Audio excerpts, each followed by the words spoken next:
There is nothing to worry about. You're gonna be just fine. You'd be surprised at the things you find when you go looking. God, it knows I'm here. Clear your minds. It knows what scares you. It has from the very beginning. I'm plunging headfirst into some kind of black void of sheer, utter madness. Be afraid. Be very afraid. It is entitled Naturan de Manto, roughly translated Book of the Dead. You're gonna die up there. I've got to return some videotapes. Hey, Joe. Hey, Chris! Welcome to In the Veins. You'd think 21 episodes in, we'd have a smoother opening. We should probably We have need to something that's practice like something or regimented or something. edit like, it, maybe. Maybe I a should start standard editing one. the opening a little, just a little. We're fine. Yeah. Good to talk to you. Good to see you. Today we are talking about Jason X, the 10th film. It's not just a pretty name. It is No. actually Friday the 13th 10 officially in canon. Yes, it is. And also it fits the theme. Jason X sounds a little more, in Yeah. the future. Little sci-fi, little Yeah. spacey. And this is continuing our In Space Yes. series. We did Bloodline, Hellraiser. We did. Yep. And before that, we did Leprechaun. So now we're doing Leprechaun 4. what I think is the best going to space franchise movie, Jason X. You know, I might not have agreed with you when we started this, and now I having don't watched think you did. I having watched all of them kind of in sequence, I think I might. I think you might be right. It is both a better and worse movie than I remember it being. Yeah. But it is. I mean, it's not hard to be better than a Leprechaun sequel. No, it's but it very is- much like it's- Leprechaun 4, this movie knows exactly what it is Yes, and has it's hard. fun with it. It's hard to have more fun than a Leprechaun sequel, Yeah. but not hard to be better than it. No. Well, they had a little more money. Like Yes. this one Oh, yeah, didn't this has a have, budget. Like, I think the budget or post-production issues of Bloodline, it definitely had a better cast and better budget and a better script than Leprechaun 4. And yet it still suffered from all of those things not being It good did. enough. It did, because, you go bigger and bigger, you do effects heavy stuff, and especially like you add the sci-fi element, it's going to get more expensive. It's Yeah. going to Oh, get for difficult. sure. You're going For to have sure. problems, but it's so much fun. And, there are like 2 more in space ones that I can think of, but I don't think we're going to cover them. There's the Dracula 3000, which I told you I tried to watch and was, I don't even want to. Yeah. I got to Coolio vamping out and just quit. Yes, and that's a then good stopping point. But then there's Critters. Which Critters is in space? I've heard Critters 4 is in space. Yeah, okay, well that would make sense because They're all kind of space alien movies, so That's they the all kind problem. of qualify a like little Critters bit. 4 is the only one that's actually in space, but But it's the other only one ones- that's supposed to go to space. You know what I mean? but the other ones they come from space, and the guys hunting them come from space. So Yeah. it's already got that sci-fi thing. It's Like baked in. Yeah. The in space is baked in with Critters. You knew if the series got big enough, it would eventually go to space. right. You can't say that about Leprechauns, Demons from Hell, or certainly fucking Jason. Yeah, it's already a sci-fi monster movie. Leprechaun is Yes. a fantasy monster movie. True. Hellraiser is, you could call it Lovecraftian, you could call it demonic. A dark fantasy. Dark I think fantasy. covers it all. Yeah. Yeah, Jason is an unstoppable, maybe he's a zombie, but he's an undead killing machine. In any way you slice it, he's a mystical creature, I think. Yeah, it's not science fiction, it's Not in any way. magic, for lack of a better word, in all 3 of those. Yes. And And yet, here we are. yeah, well, I'm just saying, I'm just justifying not doing Critters because I don't feel like Absolutely. Like, we're talking about franchises that had nothing to do with space going to Yes. space. Just Yes. like we're not doing Alien because it is a horror movie in space, but that's its whole thing. That's its whole thing. Yeah, no. These are franchises where it was a left turn. Yes. And yeah, I mean, and I'm like you said, I'm very happy to finish on this one. Leprechaun was like, it's as crazy gets. It's as cheesy as a direct-to-video movie can get. Hellraiser tried to have dignity. Hellraiser was too ambitious for its budget. They just would not greenlight enough money to do what should have been done to make it good. Yes. Yes. But yeah, it's so, it is what it is. And this one is right down the barrel. Yeah. Let's talk about it a little bit because I don't want to start into the actual movie itself. We're still talking about the production of it and everything, but Mhm. like I literally made it 2 seconds into watching the movie. I'm like, I'm gonna sit down and watch a movie, get my notes straight. And 2 seconds in, I paused. And I was like, I have to do a deep dive right now because this is a New Line Cinema film, and that is a Jason movie being produced by the house that Freddy built. What the Yes. fuck happened Yeah. there? Yeah. And Well, because they so were trying to do Freddy versus Jason at the same time. right. From 1987 on, Mhm. there was talk of Freddy versus Jason, and Friday the 13th was Paramount. Nightmare on Elm Street was New Line. They were not the same studio. They had to come to an agreement about it, and they could not, essentially. This went on through the late 80s, the entirety of the 90s into the 2000s. Until eventually, Friday the 13th Part 8, Jason Takes Manhattan, kind of fell on its face financially, and Paramount figured that they had sucked all of the milk out of Jason's tits, and they were done with it, and if New Line wanted to have a crack at it, they could. So, championed by Sean Cunningham, one of the producers and creators of the entire He directed the first one. he directed the first one. He's a producer on a lot of them. He kind of shepherded the franchise. New Line acquired the rights to Jason and somehow not Friday the 13th. That's why the Jason next Go- one that comes out is Jason Goes to Hell, not Friday the 13th 9 Jason Goes to Hell. Got it. We literally don't have the rights to the name. Which is, I mean, I've heard it said that they didn't want the good name sullied at Paramount. Get the fuck out of here. And I didn't know this, but I was telling you the other day that I just watched all of the Friday the 13th movies back to back, and I bought them as a bundle on Amazon, but it was Right. just through Jason Takes Manhattan. Yeah, it was only through 8, and I had to rent Goes to Hell separately, but that's why. And eight is you feel the departure in 8 because 8 is the one where it is like literally like they had to put it in the title, like he's going to New York in this one. This is a big difference for us guys. Like we have tapped Crystal Lake out dry. It's no longer happening. Yeah. There. And so there's a kind of admittance that we're kind of past it. And at the same time, you only get 30 minutes of Manhattan. Yeah, it's not. It's Act 3. Everything else is on the boat. Kind of like Uber Jason in this one. But yeah, it's so that, yes, there some people say that Paramount forgot to include Friday the 13th in the rights, but then why would they fight them on naming it Friday the 13th?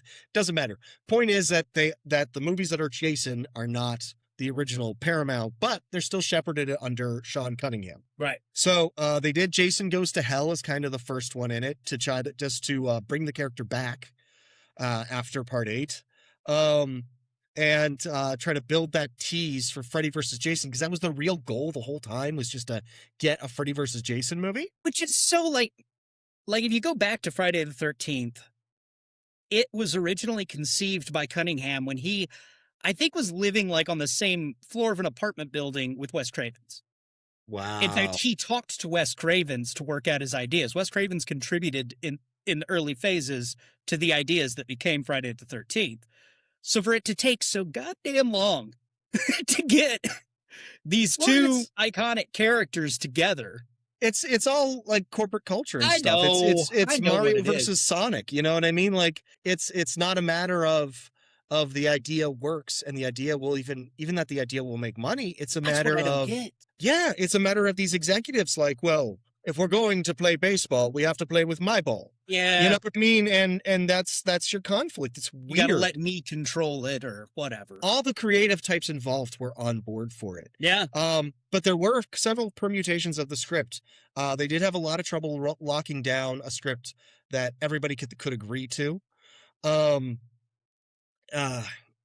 Eventually, so Jason Goes to Hell comes out, and then sorry, go ahead. I mean, I know we're here to talk about Jason X, but I would like to just real quick say that Jason Goes to Hell is not as bad as I remembered it being. I mean, That's good to hear. It's not. I understand being super disappointed because it's not Jason. You know, you don't get the hockey mask and everything until the end Right. when he reemerges or whatever. But Right. the idea of him like jumping from body to body, and some of the kills are really good. Like it was a fun horror movie if you just sort of got over not seeing the hockey mask. Not you having know? Jason.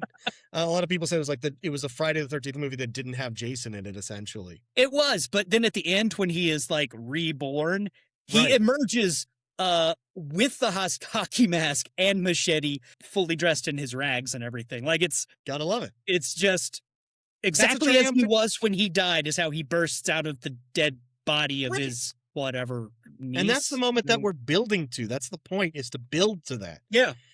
You know, whatever. So Jason X underperforms. And people are a little bit, executives at New Line are a little bit worried about it. Finally, they do get a script locked down for Freddy versus Jason. And Sean Cunningham is pushing to get it done, get it through. There's a change in some of the executives, and suddenly confidence in Freddy versus Jason starts to wane. And Cunningham feels like Sean Cunningham. It's important because there's two Cunninghams in this story. His son is involved as well. Sean feels he needs to put just one more Jason movie out there just to revive interest and keep interest flowing in the property. Yeah. And at this point, the executive, I feel like there's a lot of like, oh, well, the creatives are like, what could we do? But I feel like there's, Well, they can't fuck with the continuity. Like, right, They can't I mess feel with like- canon by getting in the way of this upcoming Freddy vs. Jason. but I also feel like there's a fair amount of like executive input of like, well, you better do something and make it fucking different because otherwise we're not greenlighting it. Yeah. Because they ended up with this concept of like, what if we send them to space? I don't know. And then suddenly that's the idea and we're running with it and it Yeah. makes zero fucking sense. But that's the movie that we're doing. Well, apparently they loved the idea of, Uber Jason. Sure. And We all do. I mean, it's a change of scenery. It's cool. It's fun. Yeah. I was showing this to you before we started recording. I've still got my VHS of it. It's Gorgeous. Gorgeous. It's beautiful. It is My amazing. VCR isn't working right now, so I had to watch this on Prime. But It's I've had so much fun over the years watching this movie and like at parties and getting drunk with It's a friends good- and watching it. So it's definitely that kind of movie. It has a very straightforward, simple plot. You don't have to pay a lot of attention because there's not a lot to pay attention to. yeah, the kills are great. The kills are great. So so they make the movie. They make Jason X. We'll get into the mess that is the production of Jason X, but even after it was finished, it sat on the shelf for 2 years. Yeah. Before it got released because nobody had any faith in it. And finally they dropped it with almost no marketing. The script had leaked online. The finished version of the film actually leaked on like Pirate Bay. Like the full movie had already leaked. Yeah. And so the movie didn't do that well. It was the lowest performing Jason movie of all time With the highest budget. with the highest budget, which is funny because looking at the script, they said this is a $20 million movie. We got 13 million. Yeah. And we're told cut shit. But the most they'd ever gotten before was 5. That was for Takes Manhattan. Yeah, but they were shooting in the fucking woods. On the boat and in not Manhattan. Was it Vancouver? What did they use to double? Was it Vancouver? Probably. It's always Canada, who knows? Vancouver. It's always Vancouver. This isn't shot at Vancouver. No, for it is Christ's not. sake. They Yes, it shot was. this in space. On location in space. I stand corrected. They shot this in Vancouver with an almost all Canadian cast. And it actually released in other countries first, like as of, I think like July of 2001 before it came out here in the States. Yeah. August 26, 2002. It was a budget of about 13 million. Worldwide gross was just over 17 million, which is not enough to call it a success. No, I mean, because it's still with marketing, whatever little bit they did would have been Yeah. under. It came out it was number 2 in the box office the weekend it came out. Number 1 in the box office that week was The Scorpion King in its 8th week. Oh, God. And then the following week, like a Star Wars movie came out or some shit. It's nuts. The year is crazy, but it's not there's almost no horror on the slate for it. It's a wild thing, and we weren't doing that back then. Sam Raimi's Spider-Man came out that year. The first Spider-Man, Two Towers came out, Episode 2 came out, Star Wars Episode 2, Harry Potter, the first Harry Potter came out. It's kind of a big year, just not for horror. Yeah, finished 143rd for the year. So not sort of in that terrifically window where successful. we were like getting over the Scream type movies and getting ready for Hostel. Right. It was very transitional, and it was and it's important to say that because like Scream, like we said last time, like Scream represented like a new wave of horror where it was more meta and more intelligent, and you threw like Hellraiser into that and it just didn't fit. No. It's just weren't attracted to it. Well, this is another kind of throwback, slasher film, even if it has a glossy, spacey coating on it. Well, it is, it kind of makes fun of itself and its history. There is a meta tint to it, just in the way they approach it. There is. I feel like, especially this being like the 10th film in the series, you've got a lot more credence with your audience, your fan base built in than Hellraiser had with its part 4. Yeah. Because even though Hellraiser was very, very good, it didn't have the mass appeal fan base that Friday the 13th films had. I mean, it wasn't a slasher. It's unfortunate, but it's true. Officially directed by Jason Isaac, written by Todd Farmer, based on characters created by Victor Miller. Victor Miller wrote the original. But that is the tip of the iceberg of the number of people who had their fingers in this script. Yeah. Well, Todd Farmer plays Dallas. Right. I mean, right. But like the scripts, like it wasn't finalized when they started shooting. Sean Cunningham apparently was running new pages to the set every day. Between Todd Farmer, Jason Isaac, and Sean Cunningham, there were 3 different movies that they were interested in making. Yeah. Sean wanted to be very traditional to the original. Todd Farmer wanted to do something like more like Alien or Aliens, something that was like gritty and super dark. Isaac wanted something that was fun and crazy, and a little bit silly. And you kind of ended up with a weird blend of all 3 moods. As the movie goes on, it feels a little schizophrenic. Yeah. And it is to the detriment of the film itself overall. Like, it's just too many cooks in the kitchen. Noel Cunningham, Sean's son, was a producer on it. Even he was having to argue with his dad about what kind of movie they were making. There were like whole things of like mid-producing a set, they would have to strike the set because that scene got cut, or an effect got cut or something like that. It was a mess. It was a mess. The set you use messy the damn production. thing when your budget's low. Right. Let's talk about the cast. Kane Hodder as Jason. This is his final turn as Jason. Makes him the most Jason. And he is the most Jason. He does a great job. Gotta love Kane Hodder, man. He's an awesome dude. I have met him a couple of times. Really? He's a convention regular, and he's a sweet guy. He's also like, he's one of these modern, that era horror icon, like Robert Englund or Doug Bradley, or somebody who is super into it. We'll talk about whatever nerdy horror conversation you want to have. Yeah. He is fucking there for it, dude. He's awesome. Nice. Lexa Doig as Rowan. That's the main character, Dr. Lady. This is something that I, not to get too much into the movie itself, the other Friday the 13th movies have these moments where they introduce you to all the characters. Right. They're like, this is Tracy. She's the slut. This is Kimmy. She's the not good girl. This is Tom. He's the leader guy. They do not do that in this movie. You No. jump in and it is just And going. It's going, yeah. I mean, And you're when lucky if you catch all the names. When you get on the ship, you kind of start getting little moments of character just to kind of give you the lay of the land. But just stupid and horny. yeah, mostly, yeah.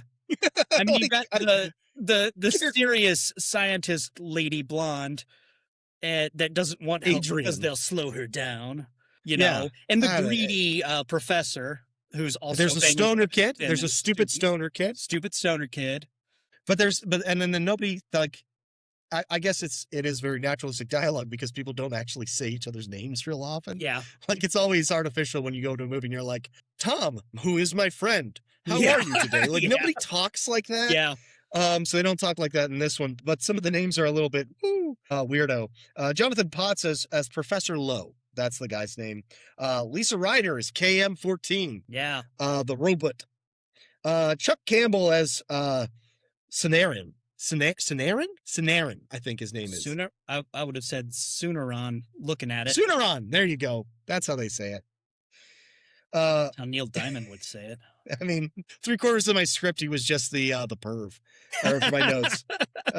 Melissa Aid as Janessa, Peter Mensa as Sergeant Botsky, Todd Farmer, of course, as Dallas, Philip Williams as Crutch, Lloyd Banks as Lou, Derwin Jordan as Waylander, Christy Angus as Adrian, and of course, special appearance of David Cronenberg as Dr. Wimmer. Yeah. Yeah. just- Well, James Isaac worked on a bunch of David Cronenberg movies. Yes, and David Cronenberg was like, I have a favor to ask of you. I want to get killed by him on screen. Yeah.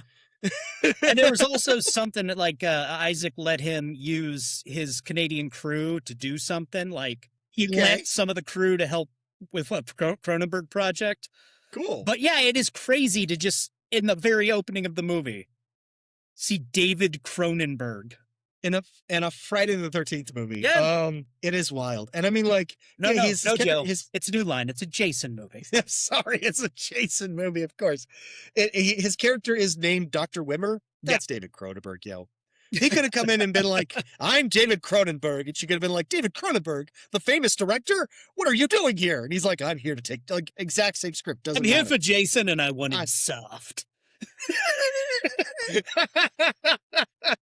That was his line. He wrote that line. Of course he did. Like he came in and immediately started fucking with the dialogue. Yeah, apparently he rewrote his own title. Oh, anyway. The Well, and movie starts. Brodsky in a few years would get kicked into a well in the That's 300. right. That's where I know his fucking face from. Yeah, he's on the receiving Oh my end of This Is God. Sparta. Yes. Oh, jeez. I mean, he was so familiar to me. So the movie opens, and we start with kind of images of hell in a kind of nebulous sense. You think it is, but Right. It's a very nice credit sequence. It looks It is. really good. There's kind of like swirling flame that coalesces into like the names, and then it turns back into flame and swirls away. And it's all over this kind of like jagged stones and flames, and there's Yeah. voices crying out and stuff. but it turns And out then- that it's the inside of Jason's head. Yes. Yeah. We zoom out until we're coming out of Jason's eye. It's very cool. Yeah. Uh, It's gonna get full of hell. yeah. And then we fly back in and we see blood and tissue, and we get shots of like medical equipment, various chemicals, and we see Jason being like cut and dissected and dejected and restrained and blah blah blah blah. Yeah. And he watches it all with his one good unblinking eye. It's tremendous, honestly. So then we have our actual opening, which is we're introduced to the Crystal Lake Research Facility with no explanation of how we got from Camp Crystal Lake to the research facility. No idea. Doesn't matter. We know it's the future. We know it's ahead of when we're watching the movie. That's true. I believe the time period they gave was 2010. So this was made in like 2000. So like 10 years after the movie Yeah. would be made. I can't remember when, because, you know, she says, you know, the first time we tried to execute him was, but I can't remember the years. 2008, I think. Okay. Yeah, 2008, which even then was in the future. Then, anywho, so we're at the Camp Crystal Lake Research Facility, circa 2010. We see Jason chained up and awaiting cryogenic suspension, like in Demolition Man. Apparently, preparing for cryogenic suspension means being alone in the center of a very large room with a very wet floor. So the guard who's watching him, the single only guard. They never Who is explained this, but I always felt like it was inside of a dam. Like this is the dam at the end of Crystal Lake that you never saw before. That's possible. That's possible. I would believe it. I always figured it was deep underground somewhere. It's a vast facility.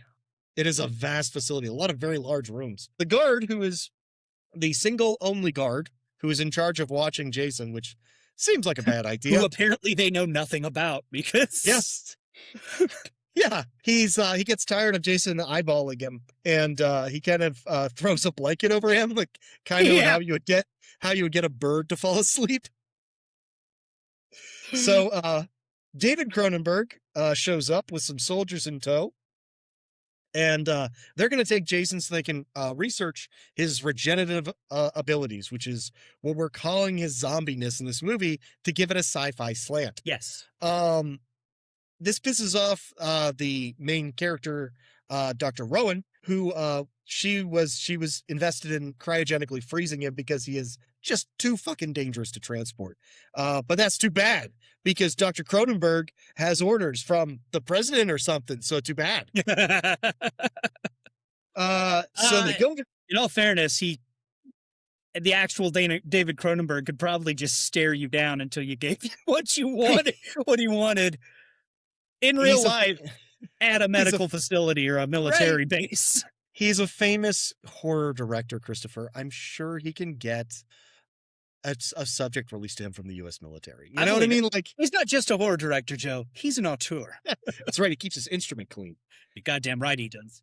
So they all pile it. So the soldiers and Dr. Cronenberg, they go into the Jason room, which is apparently like the only room in this damn, unless we're missing like a whole plethora of other like date-specific supernatural killers with vague power sets that have been terrorizing the area around Crystal Lake.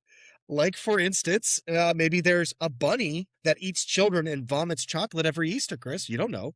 It could be there. A tree that gains sentience and stomps around like an evil treant with a shitty attitude, babbling about conservation every Arbor Day. Huh? You know, that could happen. An army doctor who has a beachfront cabin at Camp Crystal Lake and is beset by the ghosts of all the soldiers who died on his table, right? Every Veterans Day. That could be a thing. It could be. It could be there. They got lots of room. But we don't see any of that. That's down the hall. Yeah. So they pull the blanket off of it, and it turns out it's not Jason. It's the soldier. Jason's loose. Oh crap. I like that it was just like we didn't even need to see that, and I didn't even want to. That was his light work. That was that's what he does. Silly little dude who didn't even get a name in the fucking credits tries to throw a blanket over Jason. Yeah, he's the one in chains, and he's dead now. Let's get to work. Yeah. I love the fact that, like, usually with these kind of movies, and it happens later on in the movie, like, Jason's somewhere, but we don't know where he is. And there's this kind of tense, like, looking around and killer POV and everything. Nope. Jason pops up immediately behind them and starts killing people. Yeah. Immediately. We're like, we got to get this going. It's almost like they walked right past him as they came in and didn't notice because they were so focused on, like, what they thought was him. He's just, all right. He's standing there with this machete, like, expecting them to stop, and they're not. And he's like, I love that people are always considerate enough to keep his machete nearby. It is always where he can get to it when he's been supposedly incapacitated. I feel like it's always somewhere handy just for when he breaks loose. It really does. It's almost like his teddy bear, Yeah. except that he can kill people with it. Or maybe it's like the Star Wars toys and it just goes up in his arm, you know? Do you remember Stranger Things. Do you remember the lightsabers? Yeah, the telescoping lightsabers. Yeah, and it was really just a hole drilled in the hand and you just like push it out. Yeah. It's possible. I mean, I don't know where there's no indication that it's starting. I mean, like when the soldier goes to throw the blanket on him, there's that weird like concrete bunker thing that he has, like, I guess his snack packs and stuff behind, and like a little reading light. Maybe it's stored in there. Like that's the machete storage device. That's what I'm saying. They keep it handy. Like it was probably just laying on that kid's desk. Like we just got to keep this nearby for when we freeze him because it's an artifact. He's like playing with it the whole time. Like it's an important piece of history. I cut myself. That's still sharp. It's always. You're getting a blanket. I like to think that Jason manages his machete like the Immortals deal with their swords in Highlander, where they just kind of like throw it under a coat and it's gone. It's just there. Like I don't know. Ha.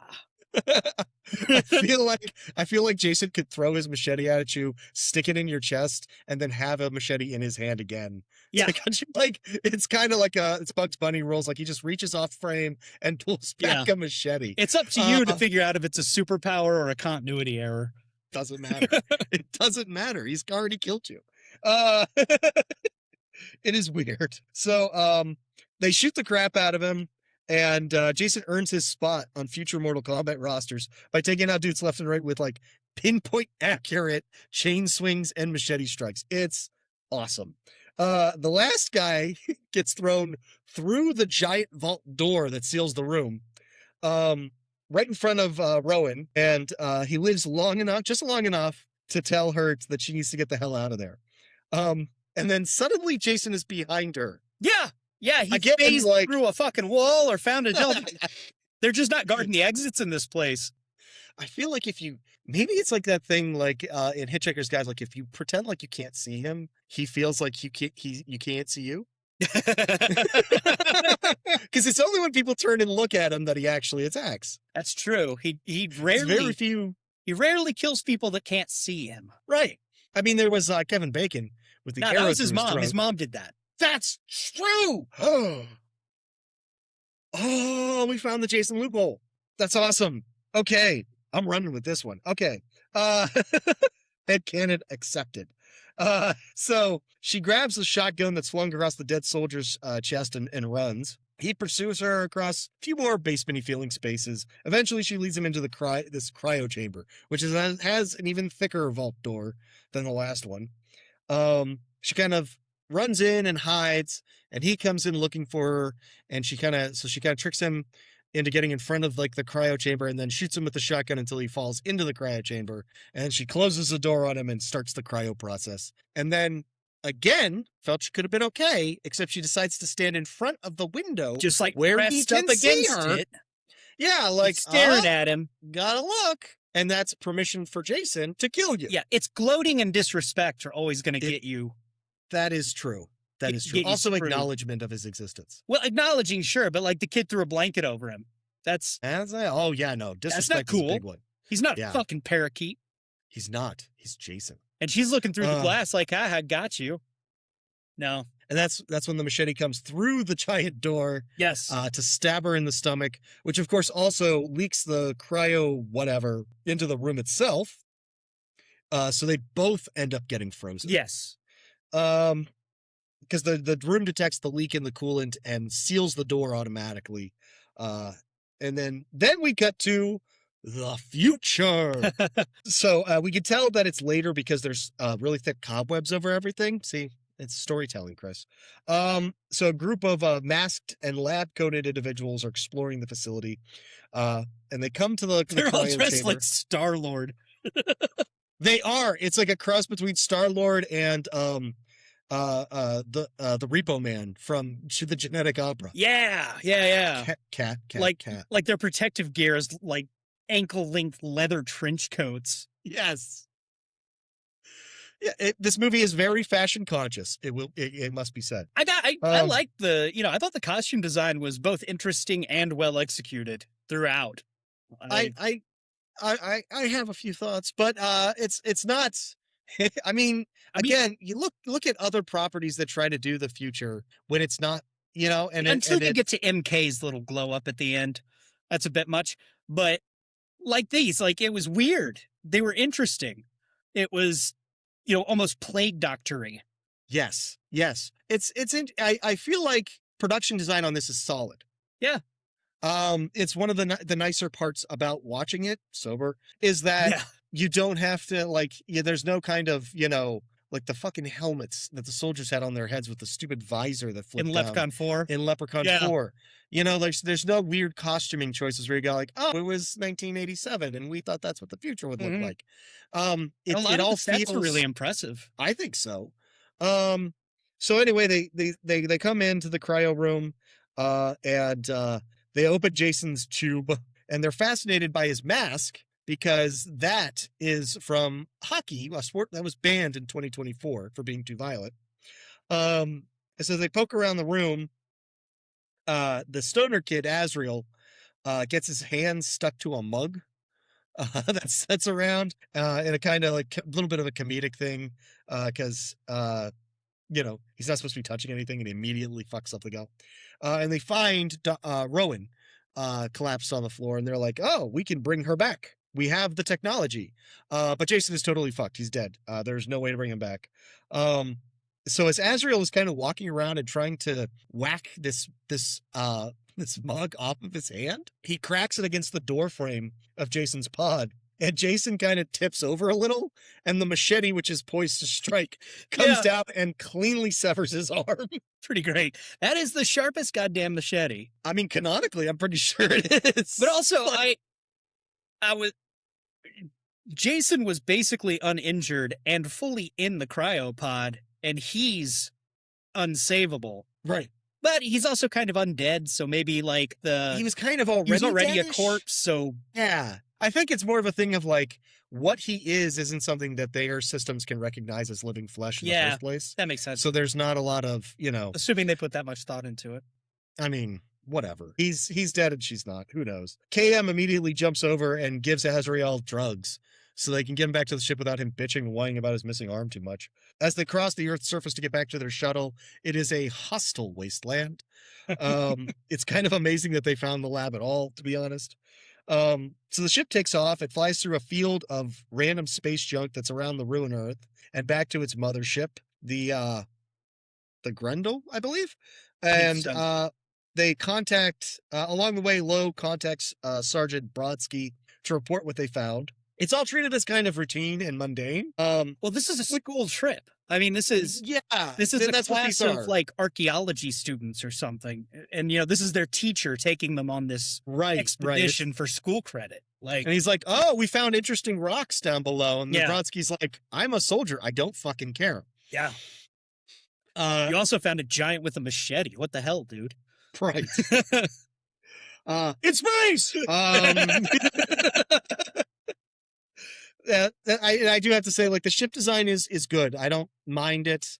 Everything looks really cool. It certainly doesn't look like TV movie quality. Yeah. Effects are really nice. There's really really cool model shots in this one too. Like later on with the space station. Yeah. It all looks really good. It's not derivative of anything else. I feel like they're fairly original looking. I mean, any more than any model based outer space sci-fi. They're all trying to be Star Wars and Alien. Right. Very, very much so in that same vein of like the used universe thing, though. Yeah. So they dock and soldiers file on board to help carry the two bodies out. And Sarge and Dr. Lowe comment on Jason not being capable of being revived as he's in too bad a shape. So they put Jason in lab 2 and Rowan in lab 1. Azrael is still so fucking stoned that he actually leaves his severed arm on the ship. And then somebody has to go, hand it to him. And that's when they reveal that it's about 450 years in the future. Dr. Lowe is very excited about this because reviving somebody from 450 years ago is pretty major. And as we'll learn later, he loves money. Yeah. We get some probably majorly in debt. It seems like he needs money. It does seem like his type of thing. Probably the ponies. There are little interactions. We get some space ponies. The space oh my god. I wanted that movie. There are little interactions. People excited to try and revive Dr. Rowan. Doc Lowe gives orders and everything. KM is a robot. It's official. We're telling people that. Finally, we get to the lab, and everything is kind of happening at the same time. We're kind of bouncing back and forth between different groups of people. Logging Jason as a scientific find, pseudo-medical jargon as we revive Rowan and reattach useless Azrael's arm. We're using, they call them ants, I believe. They're nanites is what they are. Yeah. To do the medical work, and they work really well. They're really effective. He gets his arm reattached and it's treated as no big thing. In fact, they are the weakest effect in the movie because they're full CG. Like a full CGI swarm of little things, and it's a little bit glaring against all the practical work throughout. It is, but the positive thing is that it's kind of like, it's that CG of the late 90s, early 2000s of like liquid that doesn't look like liquid. Yeah. And so it makes sense that they would look that way. If that makes any sense? I guess. I did. Like it's still a glaring like, oh, that's CG and everything, but it's not trying to look like something else because they're a nanite swarm. You know what I mean? We have no frame of reference for it. Yeah, and there really isn't, at least I don't know of a better way to do it. And I mean, what are you gonna do? Hand draw? they don't have the budget to get, ILM to do the.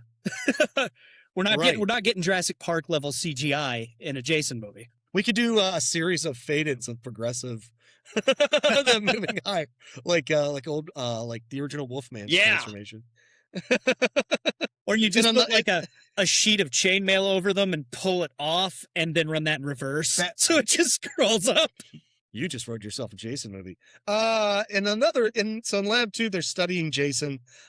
This is where I commented on the costumes, because everyone is dressed like they are at the beach on spring break. And it's kind of like they have to in space, but they have to cover like several different things. Like they have to A, look sexy, B, they might be going from a daytime look to a nighttime look, and they don't want to have to like change clothes. Yeah. A nighttime clubbing look. And C, they're not going to go home and change for at least 24 hours. Like they are getting laid tonight. Yeah, it's the future. It's the future. And everybody, like, it's also a school trip. So these aren't like Right. uniforms of some crew of a spaceship. These are kids in their like clothes for a college class, basically. Right. And But they're kind of slutty. They're kind of slutty. They're young. They're fit. They're dressing to impress each other. They're at Right. school.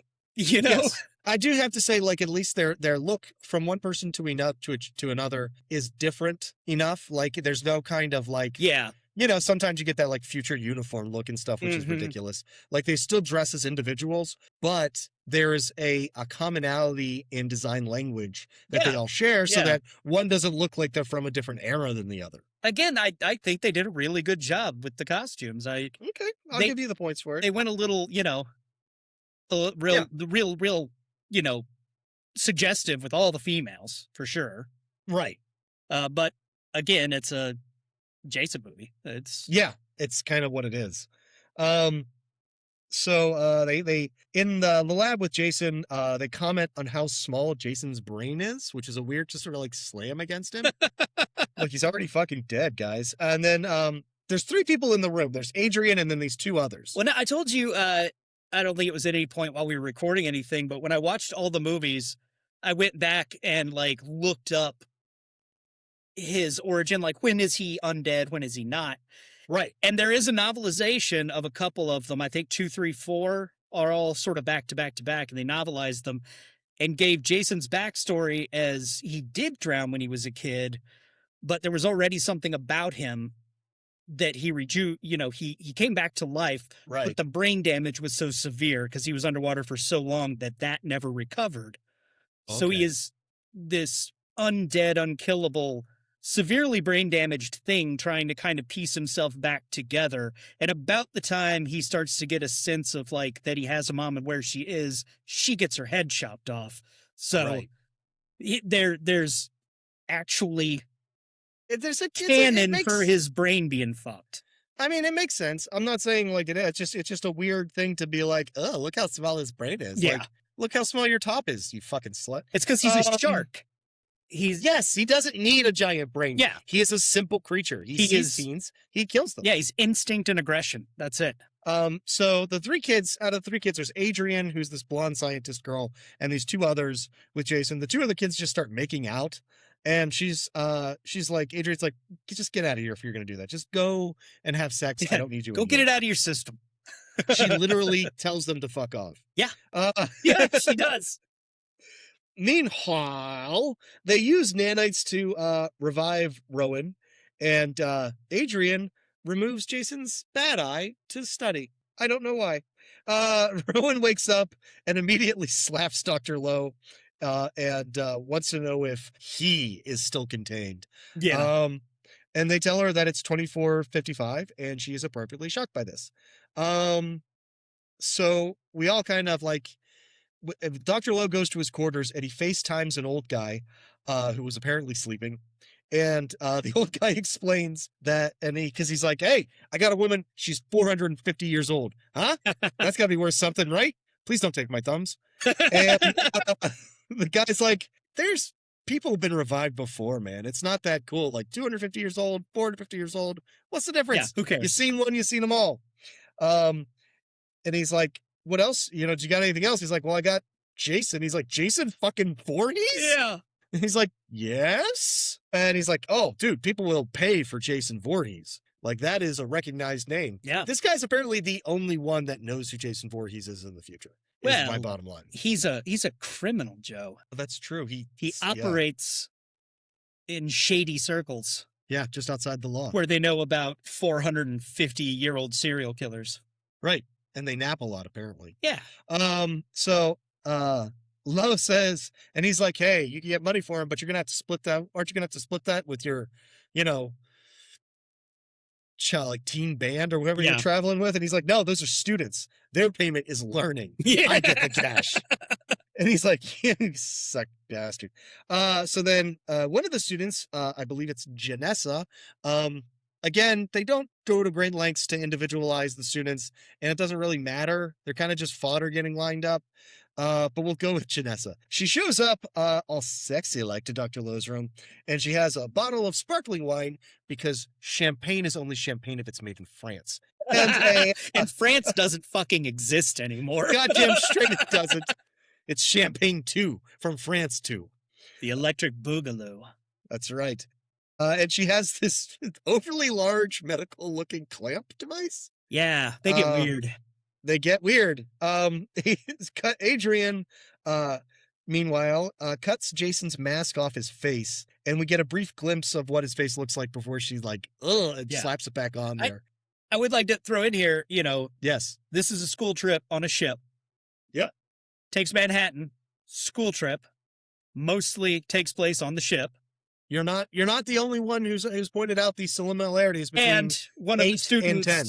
tries to seduce the teacher dude in teacher. charge, but instead she just gets a guy to film like a moment of it to use as blackmail, but the guy doesn't go for it.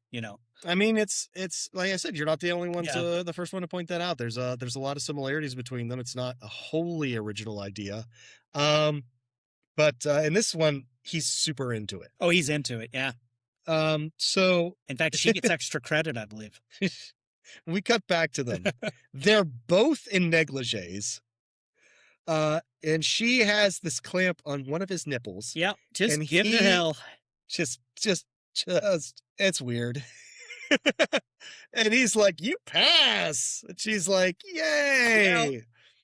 I guess we found fetishes just incredibly funny back then. I don't know. It's a weird moment. It makes us all uncomfortable. Inappropriate student-teacher relations. It's just good times. It's just good times. So Adrian takes a sample from Jason and puts it in some kind of an analyzation device. We get signs of life from Jason. Like blood is dripping off the table, Yeah. which should not be happening if he's Yeah. a dead corpse. He's thawing. He's thawing at least. KM and Sunaron, I don't know. Suleiman. Whatever. They discuss KM's nipples. And it turns out they are not adequately secured to her No. body. And apparently made of metal, because when they fall, they clang. Like they they land. It's like ding ding ding ding ding. It's a weird moment. Yeah. I'm not comfortable with the nature of his relationship with the robot. No. I'm not sure why he is. But he's like, what do you need nipples for? What the fuck do you think, buddy? Because she wants to be Foreplay. a real girl. Because she doesn't get foreplay. And she's like, well, the other girl has them. And he's like, so it's weird. It's a weird moment. Yeah. We're just trying to show that. I think we're just trying to show the nature relationship between KM and Sunaron. I don't think we needed to, quite frankly. I think when he was like standing like way too close to her, I was like, we all got it. Yeah. That's a sex spot. That's his sex spot. Well, and the group that's sleeping with the teacher just makes fun of him for it throughout the whole movie. Just constantly talks As about well it. she should. She's honestly one of the most fun characters. Like she talks a lot of shit. She does. That's Right kind of up to the moment she dies. Yep. So the two people that Adrian dismissed get down to business in one of their rooms, and two people who are not married getting ready to have sex makes Jason twitch. That's how I read that. He starts twitching. And the dirtier they get, the more he comes back to life until he's off the table and he's Jasoning again, He grabs Adrian and shoves her face into this like open-faced cauldron of bubbling liquid nitrogen that's there. Yeah. I guess they just have that, and it's a really cool kill. He It shoves is. her face in there. She screams a little bit and then freezes solid. And that's an amazing effect. I want to know how they did that, where her face froze over, like that flash freeze, because you see it happen to her face. She doesn't just stop moving, like it. I would guess that would be a like a CG morph effect I don't think it was to CG. to a dummy. That did not look like CG. That looked like a reaction of some kind. Like I was thinking they must have put something on her that reacted to something in the liquid, but That's possible, I guess. I don't know. I don't But know. I mean, it could be CG, but if it is, it's the best CG a movie of this budget fucking Yeah. had at this time. Well, I feel like the morph effect got a lot of use around that time, so it was really well refined. Yeah. Irregardless, he pulls her ice crusted face out of it and then smashes it into the counter, Yeah. shattering her face. T-1000, Uh, sir. Yeah, it's awesome. Then he goes to the surgical tools and he picks up a machete. I don't know why that was there. It's the surgery machete, Joe. It really is. It's got like different sci-fi, like slightly different shape to it and Yeah. everything. But it's this giant fucking machete. Why they need like a 3-foot long knife? It's honestly weird. Look, medical science has advanced 450 years. We can't question their tools. It's just like in in A Return of the Living Dead, Bert grabs a like that medical pickaxe to Yes. use on the zombie. It's like, Yes. where the fuck? What is that's not a thing. Jason stalks the halls looking for teens, and Lo brings Rowan some food and tells her that they're on their way to Earth 2 because the first one kind of sucks. And she tells him about what she was doing, about she was studying Jason and that he couldn't die. They were going to freeze him, but money. So, he takes her and introduces her to his students and KM and reveals that Jason, they actually brought him on board, and it's totally cool. He's totally dead. Yeah, that's He's fine. in lab 2. We're all totally safe, and he's totally dead. And she's like, he is an undead killing machine. Do you Yeah. understand? Those are not just words. Like, the best we ever figured that we could do was just freeze his ass. Like, Yeah. there is no safe if he's on board. Like 40 It- years of drowning him, blowing him up, Right. chopping his damned head off, Hanging, hanging. injection, gas, Yeah. electrocution. He's been buried. He's been sunk. He's been dumped in toxic waste. My God, show me how dead he is. Cut straight to zipping close the body back on Adrian and calling for weapons. They call for everybody to either hunt Jason or report to Lab 1 to hole up. So the two people who left for sex hear the call just in time to get to the door, and who's at the door? Jason. And he kills the dude and then drags him away with his machete. The girl, shell-shocked, makes it to the lab, and the soldier grunts kind of go on the hunt. Yeah. Lo has to argue with Brodsky. Brodsky. He's like, don't blow him to bits. There's some value in this guy. And Brodsky's like, yeah, we're gonna shoot the shit out of him. That's Yeah. not happening. Well, no, it's great because he tells him that they're going to take him alive or whatever. Yeah. And then he goes and tells the grunts, I told him we were going to take him alive. So after Save you a blow leg. him to hell, shoot him in the leg so we can say we tried. So, meanwhile, was his name Dallas, I guess? Yeah. The Forrester plays. Yeah. The Dallas in the HR or VR in game. the VR game. Yeah, that's he's, Dallas. He's stalking something in what looks like a basement with scaffolding and a leak. Suddenly a giant CG demon beast pops out of nowhere. He wandered onto the Leprechaun 4 set. Right. That's absolutely. He shoots the thing and it dies, and then he kind of like rests behind a thing, and it's like another beast shows up to get him, and it gets killed by the stoner kid who got his arm cut off. And it turns out that it's some kind of a game Yeah. that we've wandered into, and the stoner's like, oh, next kill wins and all that jazz. So the next monster shows up, they get ready to shoot it, and it gets cut down by Jason's machete. Yes. And they're like, I don't know if this is supposed to be aliens. It's not supposed to be like killer with a machete. And they try to pause the game, but of course Jason doesn't pause because he's Jason and not the game. You didn't know. And now the stoner Um, kid was there when they found Jason, so You'd think, But he was there'd- also stoned. yeah. Still, he got his arm cut off by his frozen body. You'd think there'd be some recognition. You know, a little bit. That's all I'm asking for. Jason takes the stoner down, cuts the stoner in half, and then chops off for Dallas's head, which they both find like not fun at all, and they end their game. Yeah. And then we reveal this is the thing that's weird to me about this. It is both like a holodeck type virtual reality game, right? Yeah. Where it's projected into reality around you, but it's also not something that you physically play. Like they're sitting Yeah. in like lotus position on either side of the room, and it's like, well, if you weren't physically moving around in the room, then you wouldn't need to project it into the room. And if moving physically in the space isn't part of the program, then why was Jason able to physically interact with a hologram? Right. They seem like they had controllers in their hand or something. Yeah. It doesn't make any fucking sense. But that's what we're dealing with. Apparently it's both. And so it turns out that he is, so Jason grabs the real stoner kid and starts, Azrael, and starts choking the life out of him. Dallas tries to shoot him and gets him to drop Azrael and come after him.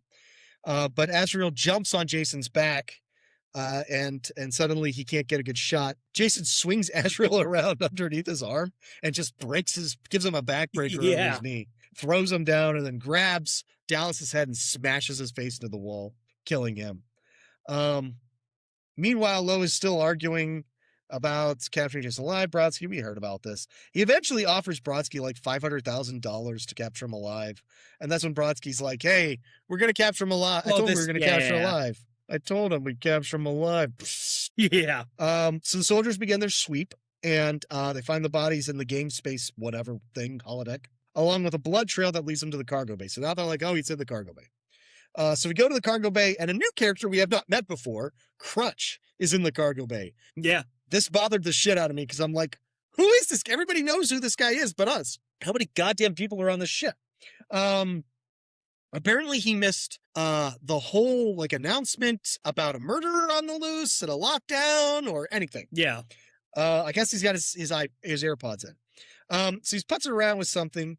When he senses someone nearby, he just like feels watched, and then he sees Jason in a mirror behind him. But he doesn't have time to react. He kind of just turns, and Jason's there, and he's about to swing on him, and then the soldiers show up and shoot the shit out of Jason. But amidst all the smoke and flying debris, Jason vanishes. Like a 7-foot-tall lunatic with a fucking hockey mask and a machete should absolutely not be able to do. That's how he vanishes. Hey, He's he just phased gone. through a wall earlier. That's amazing. So the soldiers kind of like Crutch runs for the lab. The soldiers spread out to try to look for him. Jason starts taking them out one at a time. He breaks one guy's neck slow too. It's really nasty. Yeah, it's crunchy. Yeah. He tosses a guy onto a giant screw, which That's he lands like one of my favorites. he lands the screw comes up through the middle of his chest or his stomach, and he spins as he slides Yeah, down. it it just because of the slowly screw. rotates down the. It's very silly. And he slits somebody's throat. I guess the slow Um, neck break was Kane Hodder's idea That's pretty awesome. because they'd done so many, just like brah. Quick breaks. Yeah. I like it. It gives him a viciousness, you know? Yeah. Another guy sees him and shoots him, and he gets knocked back, and he ends up like hooked on some kind of like a giant hook that gets lifted up. And the guy thinks he's totally got him, and he calls it in. And then Jason just like reaches back and lifts himself off the Yeah. hook. And by the time they get there, that guy's swinging from the hook, you know? Eventually, though, it's pretty much just Brodsky who's left. He's all alone, and Jason like sneaks up behind him and stabs him through the middle, and he's like, "It's gonna take more than a stab through the middle to take me out." And then he stabs him again, and he's like, "Yeah, that'll do it." And he That was it. That was Very- more. That was the that was the more that thing. was required. That's what he requested. Crutch shows up at the lab. Also, and then they talk to the pilot, who was it like Fat Rob or something? His name was Fat Lou is the pilot. Oh yes. So they talk to Lou the pilot, like, "Hey, how long until we get to the space station? Because we've run out of soldiers and stuff." And Lou's like, and that was the moment where I was like, wait, the pilot's still by himself? Nobody here for this announcement to get to the lab? Somebody's then- got to fly the ship. 5 seconds later, it's like, oh yeah, Jason figured out he's alone too, and he fucking murders him. Just in time, they get to this space station Solaris, which is where their destination was.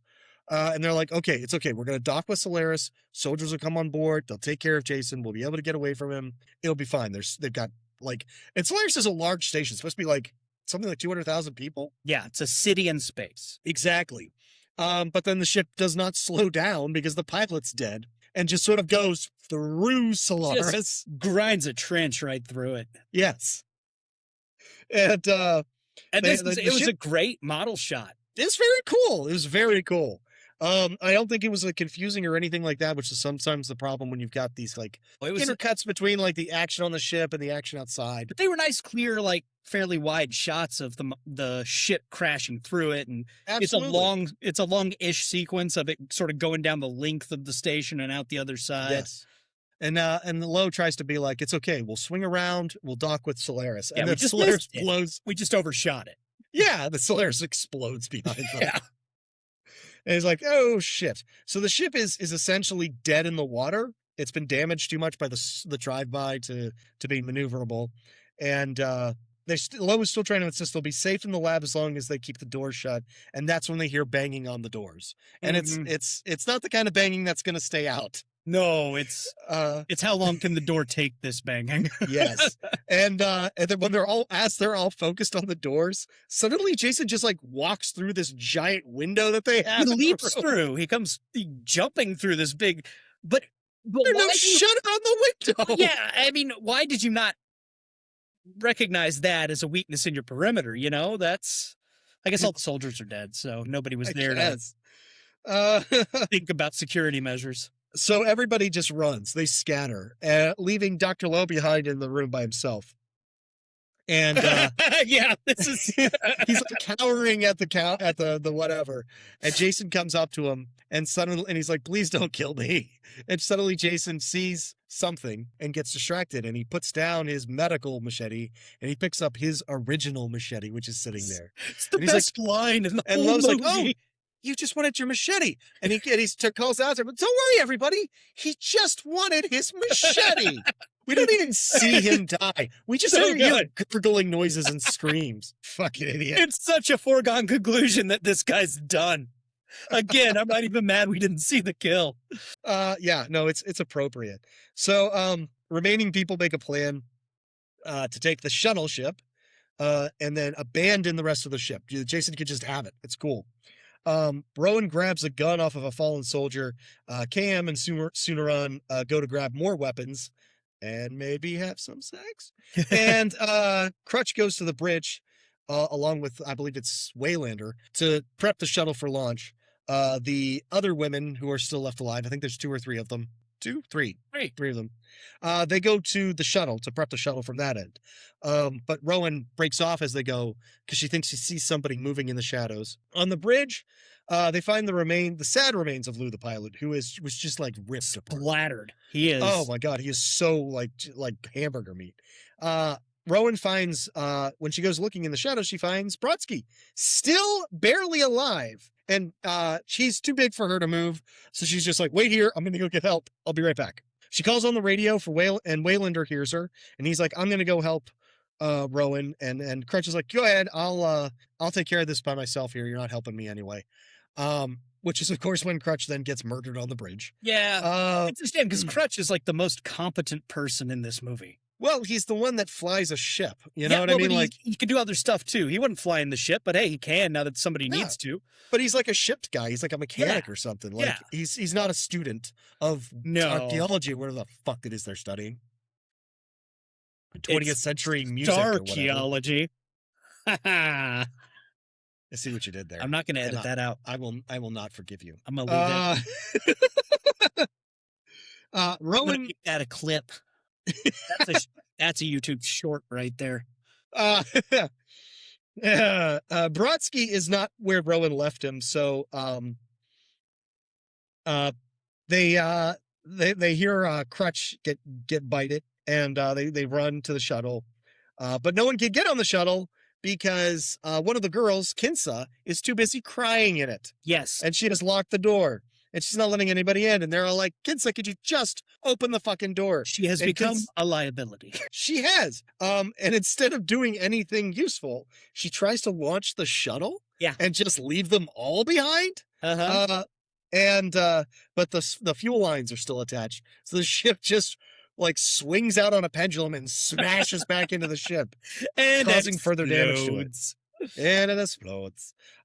Jason corners them outside of the shuttle doors, and all seems lost in this moment until KM shows up again. Sooneron gave her an upload, Chris. Yes. Now she knows Kung Fu. Gross. The exact words he uses are, I gave her an upload. Yeah, not an upgrade. Nope. Nope. That's all you'd have to say. I've been upgraded. I've given her an upgrade. Yeah. You don't have to use the word load. Nope. But We all know what it means. he prefers accuracy. He's a scientist. Yes. Those nipples are magnetic. He can put them anywhere he wants. Oh, and he does. He does. He will. But also, part of this upload involves putting her in BDSM gear. Yeah, funny that. This is the worst costume in the movie. It is indeed. She is all in black leather. So It's basically what Barbara Crampton was in From Beyond. It's with Barbarella. guns. It's a Barbarella costume. Yeah. Yes, but yes, Barbara Crampton from Beyond's a good pull. Jason. So she shows up with her guns and everything, and Jason just like hurls his machete at her, and it sticks through her abdomen. And she seems to, and she's like, oh, she goes down. Oh, she's got you got me in my secret weak spot, my body. And when he steps up to pull the blade out, she reveals it was a trick. And she shoots him and blows him back. And she shoots the living shit out of him, continuously driving him back. Yeah. Like so many bullets. Occasionally stopping to kick him with girl fu, which is when they do kung fu, but they make it sexy. Yeah, she does a lot of And, flipping and kicking. A lot of flipping and kicking, yes. When she knocks him down, and when she finally goes for the headshot, he pops up the last second and knocks her back. But before he can get a swing in, who jumps in to help her out of nowhere? Brodsky! Hey! He gets thrown off, Well, but they he healed him. gives her. Was that? They healed him, Had they healed him at that point? didn't they? I think he just disappeared back into the shadows, and I think he's still injured because Jason just throws him off, and he doesn't contribute more to this fight. I thought they No, they got haven't him. healed him yet because it's when they're healing him that Jason gets his upgrade. Oh, okay. It happens simultaneously. Yeah. So, but he gives her the opportunity, KM, the opportunity she targets the wall around him, and you fucker, you son of a bitch. For those who are listening and not watching, Christopher has just brought an adorable cat into frame. She's so small. She is. She's a tiny baby, and she's feisty. Look at her. She's Yeah. like, let me down. I have to go across She scales." jumps up here, but the second you get a hold of her, it's done. She's heading off and she That's wants against- down. Those aren't the rules, Chris. Yeah. She shoots the wall around Jason cartoon style and then blows him through the hole that she made. Yeah. And then pulls out a really large gun, which I don't know why she wasn't using that in the first place. And she shoots the machete arm off of him, and then she shoots out his left knee, dropping him. And then he still keeps trying to get back up and get at her. Like, Jason does not know the meaning of the word die, possibly in a very literal sense. There ain't no it's- quitting him.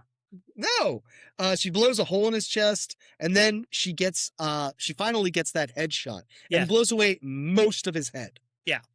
Um, But he's fallen back onto the table that the nanobots very important. do their thing Yes. on. Yes, and this is lab 1, I believe, Yeah. because then they're like, "Oh, Brodsky, you're injured. Let's take you to lab 2, get you patched up." Mhm. The ship is in terribly bad shape, though. Luckily for them, another ship, the Tiamat, got their emergency beacon and could be there in 45 minutes. Hooray! The problem is the ship will only last about 30 minutes. Yeah. So they come up with a plan, and they're like, if we just blow off this damaged part of the ship, like we could set explosives to blow off this pontoon, the ship that remains will be more structurally stable and will survive long enough for the Tiamat to come and rescue us. By this time, Brodsky's been healed, and he's up and running again. Meanwhile, in Lab 1, where Jason's remains are, what's left of Jason is where he landed. Right. The system's just sort of like there's sparks and stuff, and it comes back online on its own. Yeah. Maybe that's mystical. I don't know. Jason has all sorts of electricity, background. It's and just stuff. shorting out because the table like busted halfway off the wall when he landed on it. That's true. So everything's damaged in there. Wires are crossed. So it comes back to life though, and it starts to rebuild Jason. And there's just all sorts of things like it doesn't have enough material, so it needs to rebuild them from materials it finds around, which ends up being metal. Bottom line, they just finished setting these explosive charges on the ship when Jason emerges as what has become known colloquially that it's become known as Uber Jason. Yes. Because the nanites used part of an Uber to make him. Yes. It should be noted, this is an hour and 13 minutes into this 92-minute movie. Where we finally pay off on the cover art. Yes, on the poster art for this fucking movie. The thing we sold it on. Okay, so he's covered in, he's got metal armor and stuff. He's got a metal mask. Yeah, it's like one metal arm, one metal leg, the metal mask, and then everything else is like metal black chest, rubber or something. Yeah. A lot of people didn't like the redesign. They didn't like the mask, especially. I think it looks cool. I think it's fun. I think it looks cool, and honestly, I think that it's okay that it shows up this late because it's your third act escalation, and I suppose, and it gives you real Jason for most of the movie. So if you do not like this version, yeah, I guess that's fair. I remembered it being much earlier. I don't know. Yeah. I remembered it being most of the movie. So KM tries to do her super KM thing and shoot him, and the bullets literally just bounce off of him. And he just punches her once in the head, and her whole head comes off. Yep. So everybody runs, as Jason turns to Waylander, starts beating him to death. Sunarian grabs KM's head, which is apparently still alive and functional on its own. And they close the door, and they're like, we need to just blow the charges and blow him off. And they're like, where's the detonator? Waylander had it. That's when the Tiamat shows up to rescue them, of course. So Waylander blows the charges. Yeah. At this point, Brodsky's outside, right? No, not yet. Not yet. The Tiamat shows up to rescue the survivors, and everything seems safe. Like they're just going to get on the Tiamat. It's going to be cool. And that's when Jason just punches through the hull of the ship.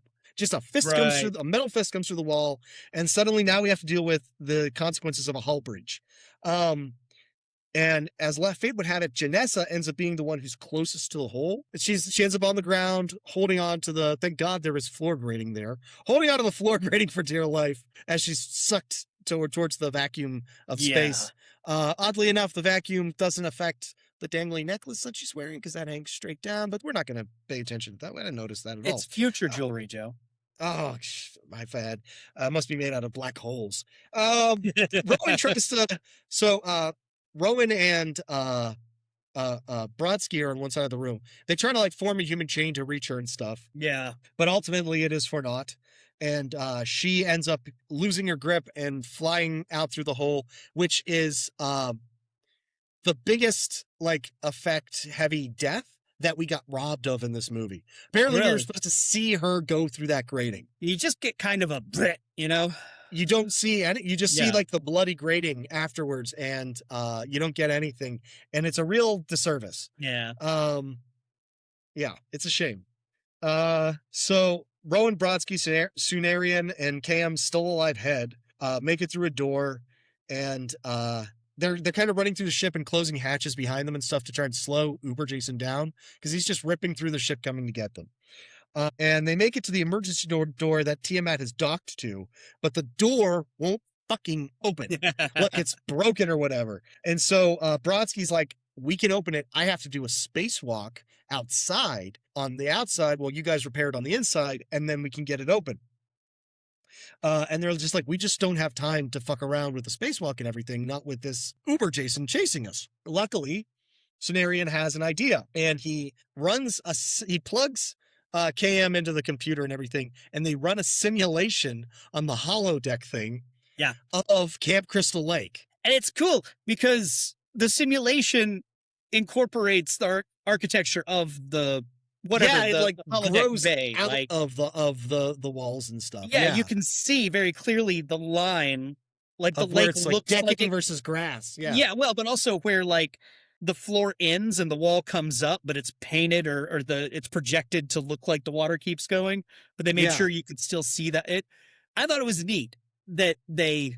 It's a good effect. It's like I said, like this, the effects and stuff in this movie, the production design is on point. Yeah. I have no notes about it. I don't think it looks cheap or flimsy or like half-assed or anything like that.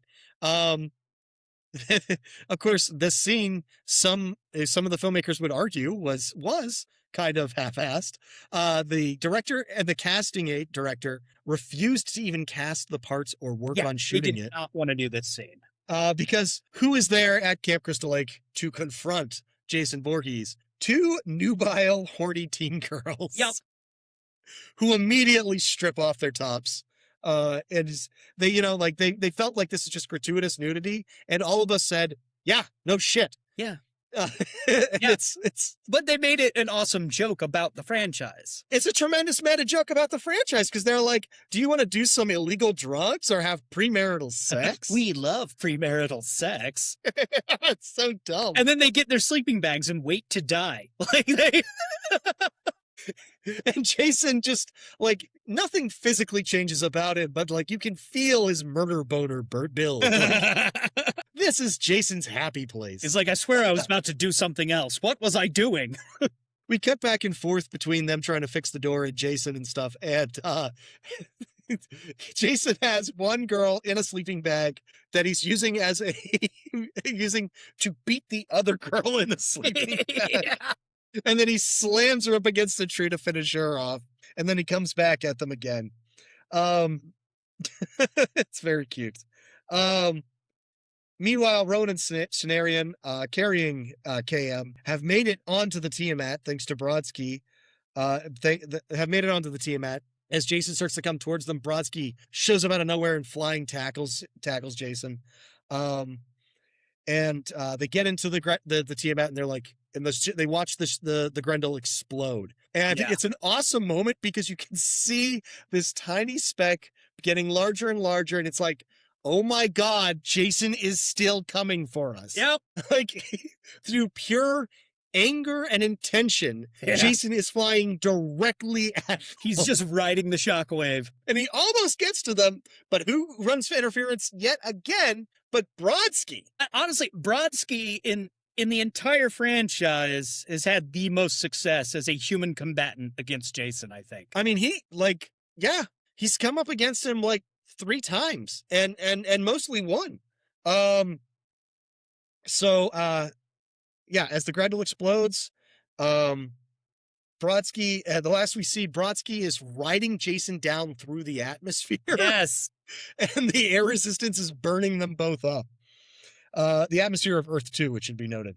And so we see them both burn up in the atmosphere, and we cut to 2 campers on the edge of a lake who see a falling star.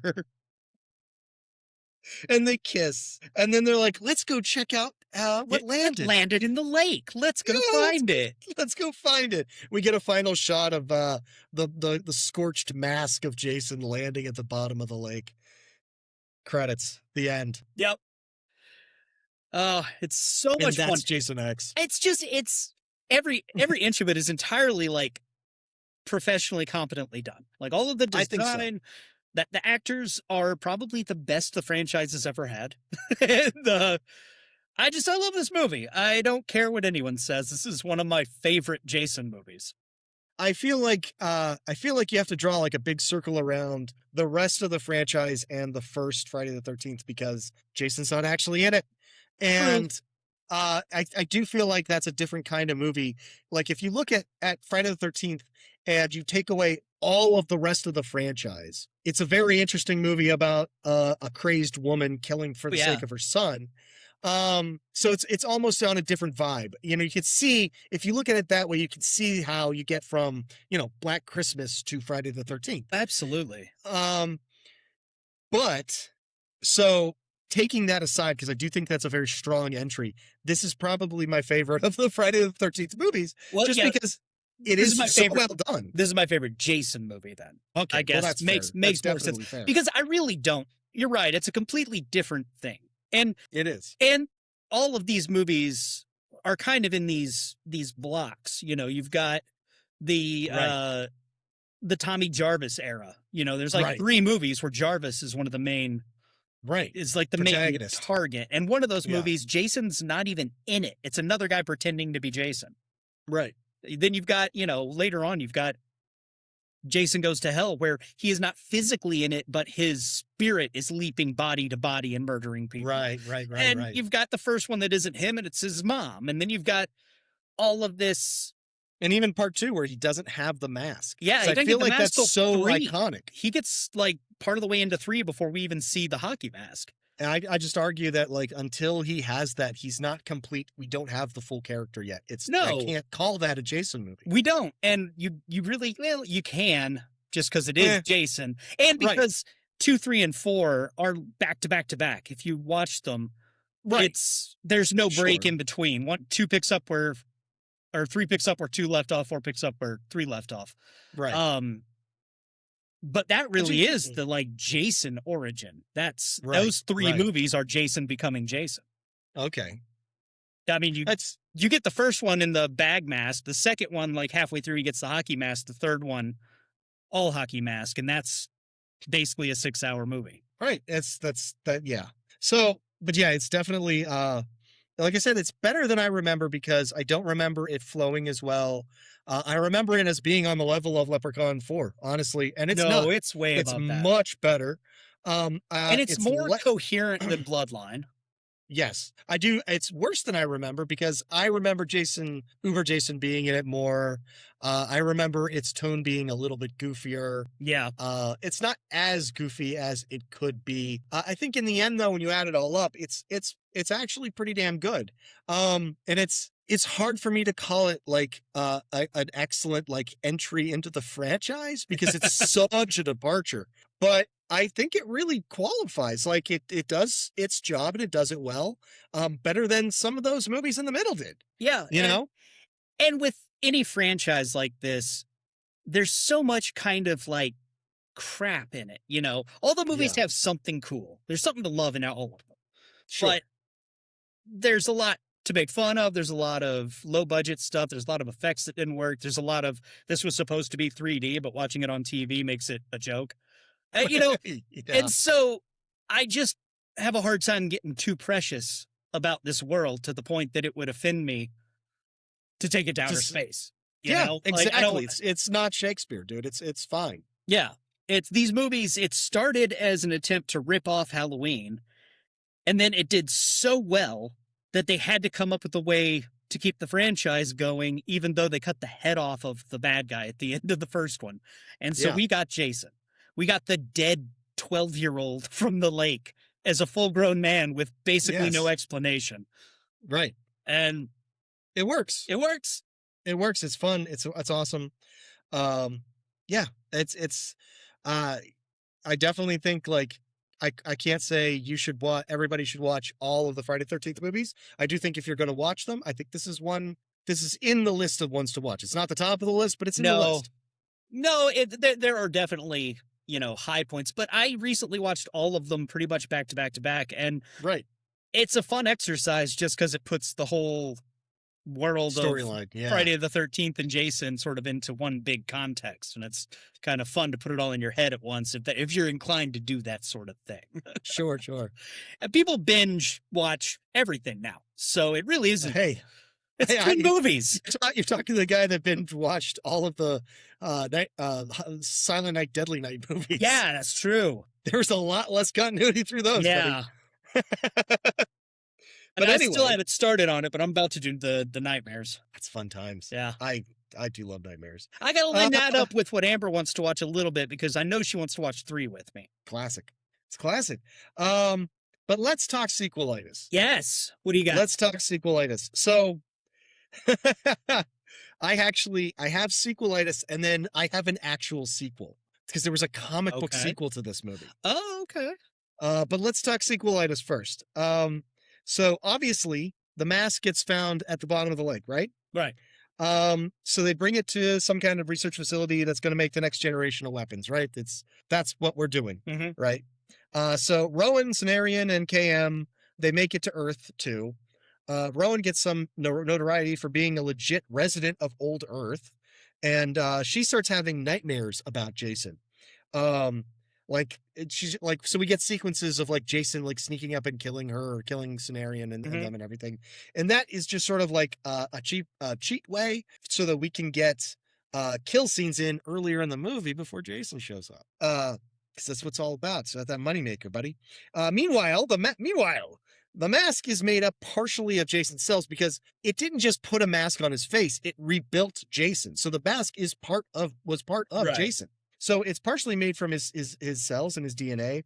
So the scientists studying it figure out ways to like hybridize his DNA with other like creatures / aliens. Okay. And stuff. And they start making like dangerous hybrid things, trying to make the next bioweapon, right? So Rowan's fairly comfortable new life is interrupted when Brodsky shows up. Hey-oh! It turns out that riding Jason down to the planet saved him. And while he was pretty banged up, he did in fact survive.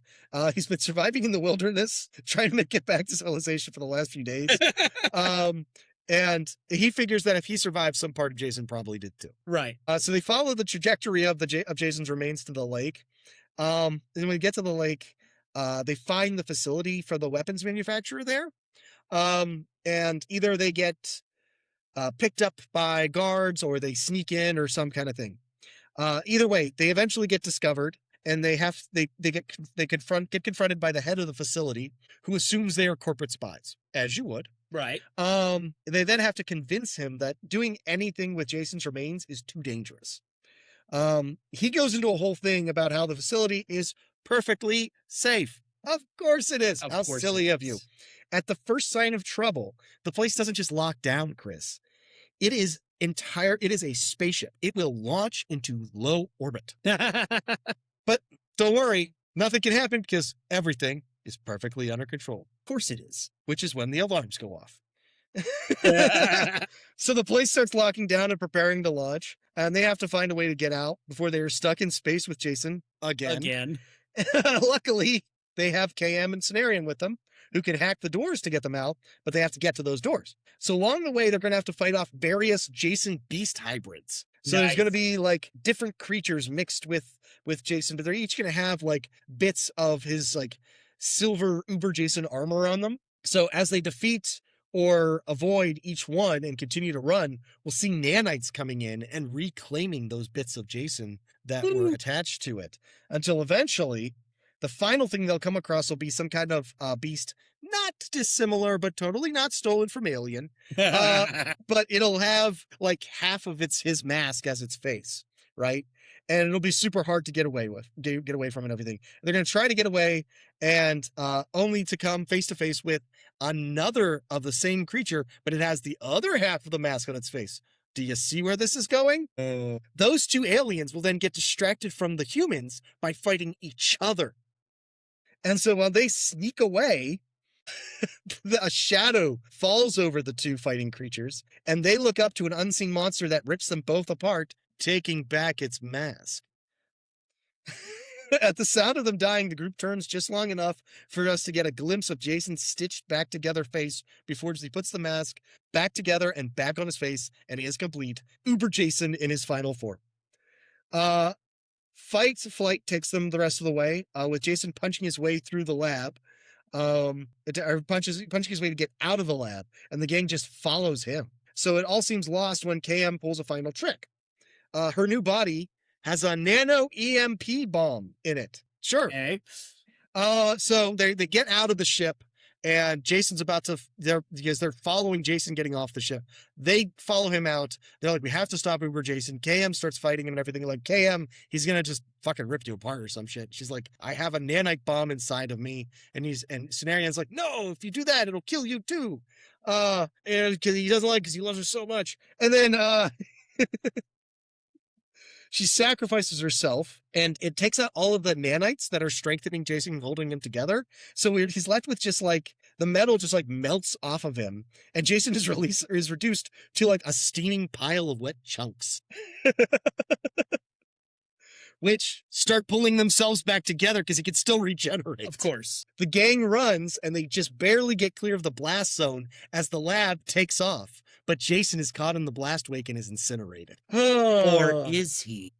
So we get a last minute thing with this finally over, and we find out that KM is still here. It turns out that she backed herself up wirelessly, and she trips up from Cenarian's smartwatch from the future that he has. So her personality still exists. And we can still keep the franchise going because I figure when Uber Jason melted into flesh chunks and landed on top of the remains of KM, her auto repair systems began incorporating his material into hers. And in the last moments before her upload, part of Jason is now encoded into KM. So that'll take us into the next film. Okay. That's my I like it. We went kind of similar places, and once again, predictably similar, I think. Okay. Because for him to come back, we got to do something. But for mine, whatever's left of him is in that lake. Brodsky's dead. He burned completely up. Okay.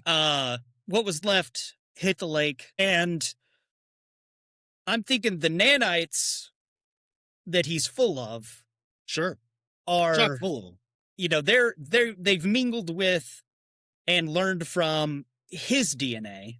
Sure. And there's not much of him left, so now they want to rebuild him, and he wants to rebuild himself. And so they start pulling whatever material they can find, and they're at the bottom of an alien lake. So, alien aquatic critters. There's something really appealing to the idea of Jason becoming Crystal Lake. Yeah. Well, I was thinking he would kill the lake. Like, it's going to absorb so much out of the lake that all of what's left comes up dead. And when he comes out, it's kind of a swamp thingy kind of look where he's man-shaped, but it's like tentacles and moving bits, but also a lot of metal because the nanites were able to use whatever metal they could find. And it's really kind of a amalgamated projection of how Jason sees himself. And that's why we still get the mask and why he still has a machete, because now it's just sort of coming out of his arm. Right. But he can also, he has like tentacles that can shoot out. He's a little bigger. He's a little bit more like fluid, but he's also more creaturey. He's more creaturey, but also still recognizably Jason. Sure. And again, I'm going to have these people come to the lake because Rowan is not convinced. Yeah. Like she wants to double check. She wants to see. Yeah. And so she ends up being the first one killed, much like the beginning of Friday the 13th Part 2, where the final girl from 1 is the very first death. He goes to her house. It's not even a Crystal Lake. He goes in her home and kills her. So Rowan would die at the very beginning. Right. And KM and Suleiman would still be around. I don't know exactly what they do. I don't know if they both survive. I think Suleiman gets horribly injured in this one at the very least. Right. Well, they can make him part robot. He would love that. Yeah.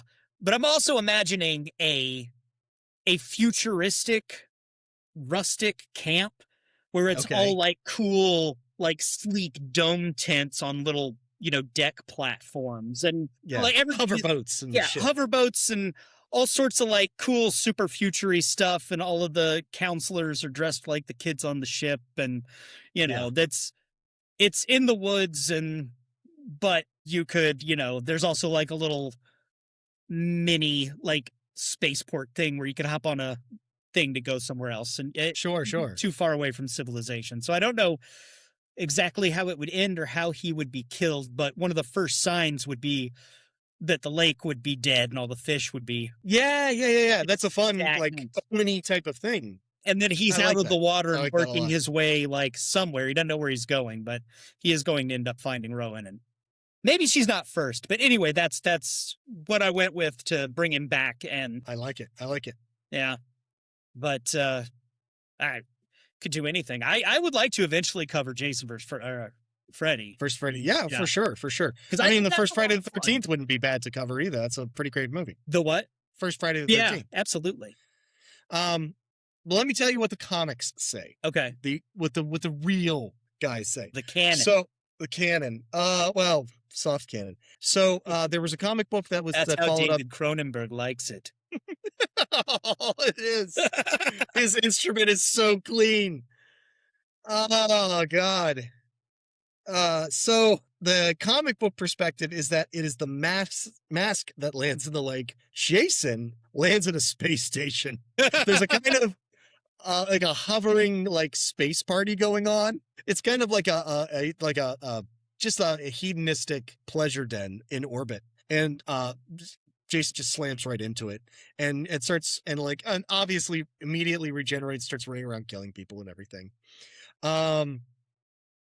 And then there was a second comic that's Jason versus Jason X. This was really fucking weird, but follow me on this. So when KM shoots Jason's head off, Yeah. that chunk of her head, like, it takes the perspective that chunk of head flew off as one solid mass. Okay. And it was 13% of Jason's body mass. And it took the ship forever, but it regenerated it. The nanites regenerated Jason as he was before he became Uber Jason. Okay. And through a series of weird explosions and events, Uber Jason and regular Jason shows up on the same pleasure satellite as Uber Jason, and they fight. Nice. So there's two Jasons. It also takes this perspective that Uber Jason can't hear his mother in his head. Like, he's just a killing machine. He doesn't have Jason's Okay. subtle nuance of his mother's voice in his head. I don't know. The point is eventually that Uber Jason wins because, yeah, of course he fucking does. Yeah. Yeah. And then they crash the space. It's almost the exact same ending. Like, they crash the space station and then it blows up and stuff. You know, that actually, I mean, I don't know if any of this is intended, but having just watched all of them, you know, there's a repeated theme of fucking with Jason's head to get away from him, putting on his Sure. mom's sweater and Yeah. speaking authoritatively. Tommy Jarvis in the first one, Corey Feldman, Tommy Jarvis. Like, Yeah. while Jason is attacking, he runs in the bathroom and shaves most of his head so that he looks Yeah. like young Jason, just to Right. distract him, and then he like gets after him with a machete. Sure. And then they do the same thing. They screw with his head with the holographic campers. True. And in fact, they intended to use the same actress because when they were shooting in Toronto, Yeah, they wanted to use or his mom. Vancouver, the actress was actually Adrienne King she was doing a play at the time in the same town, and they tried to get her to come on to be a holographic version of his mother that they would use against him, and they just couldn't work out come to an agreement on contract apparently. And so it didn't happen, but that was going to be where that was going to go. But it makes sense if Uber Jason doesn't hear his mom in his head, that wouldn't mess with him. Right. But That's he a still wants weakness to eliminated. he still wants to kill sinning campers. So Right. He's just reduced to his drive and that's it. yeah. But it fits with the pattern in the previous movies. For sure. But yeah, so that's Jason X. That is Jason X. We did it. We did 3 in spaces and left out the only other one that I can think of. And you know what? It wouldn't have counted anyway. These are the only 3 that meet that criteria that I can think of where it was an established franchise that was not science fiction Mm-hmm. that went to space, because the Right. Dracula 3000 isn't even associated with the Wes Craven's produced Dracula 2000. It Wow. has nothing to do with that or its sequels. It is a completely separate Casper Van Dien, Zeus Tiny Lester, Coolio, Udo Kier. Just horrible movie. And so it wouldn't even have fit our criteria for this. And Critters, like we said, starts as science fiction. Yeah, it just doesn't feel the same. It's So- not a surprise when they go to space. So these really are the 3 big Oh my God, they went to space movies. Unless the next Scream movie is really surprising. Oh my God. Or Terrifier. Fingers crossed. Oh, well, Terrifier's going to do that. Terrifier should go. Terrifier's definitely going to do that. Are you kidding me? Oh my God. Somebody get that guy on the phone. So, now that we've done So all of this, we're going a little bit different direction next time. Little different direction. We've decided to do something that is full prestige type horror. It's a great movie. Next time we are doing Oculus. Yeah. Mike Flanagan, one of my favorites. Everybody's favorite. Yes. Nobody can say bad things about Mike Flanagan. He's awesome. His stuff is great. Oculus is a great example of it. I can't wait. It's a great movie. Yeah. But until then, I have been Chris. And I have been Joe. And this was In the Veins. There is nothing to worry about. You're gonna be just fine. Be surprised at the things you find when you go looking. God, it knows I'm here. Clear your minds. It knows what scares you. It has from the very beginning. I'm plunging headfirst into some kind of black void of sheer, utter madness. Be afraid. Be very afraid. It is entitled Naturan de Manto, roughly translated Book of the Dead. You're gonna die up there. We've got to return some videotapes.